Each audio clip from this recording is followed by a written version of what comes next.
एक बार की बात है, एक घने जंगल में एक चालाक बंदर रहता था। बंदर बहुत ही बुद्धिमान और तेज तर्रार था। वह दिन भर पेड़ों पर इधर उधर कूदता फांदता और फलों का आनंद लेता। जंगल के बीच से एक चौड़ा और गहरा नदी बहती थी।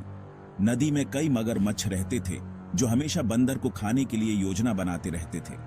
एक दिन एक भूखा मगरमच्छ नदी के किनारे बैठा था और बंदर को देख रहा था।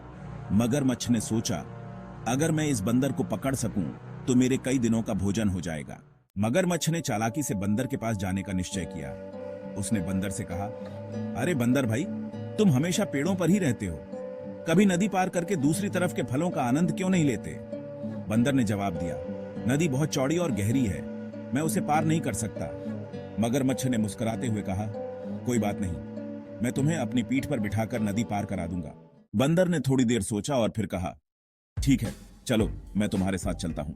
बंदर मगरमच्छ की पीठ पर चढ़ गया और मगरमच्छ नदी पार करने लगा। जैसे ही मगरमच्छ नदी के बीच में पहुंचा, उसने बंदर से कहा, बंदर भाई, सच कहूं तो मैं तुम्हें खाने के लिए ले जा रहा हूं। बंदर ने चालाकी से सोचा और कहा, अरे मगरमच्छ भाई, तुमने पहले क्यों नहीं बताया? मेरा दिल तो उस पेड़ पर रह गया है। अगर तुम मुझे खाने का सोच रहे हो तो मुझे वापस ले चलो ताकि मैं अपना दिल ला सकूं। मगरमच्छ ने सोचा कि बिना दिल के बंदर का स्वाद अच्छा नहीं लगेगा, इसलिए वह वापस पेड़ की ओर मुड़ गया। जैसे ही मगरमच्छ नदी के किनारे पहुंचा, बंदर तुरंत उसकी पीठ से कूद गया और पेड़ पर चढ़ गया। बंदर ने हंसते हुए कहा, अरे मगरमच्छ भाई, तुम्हारे पास दिमाग होता तो तुम ये नहीं करते।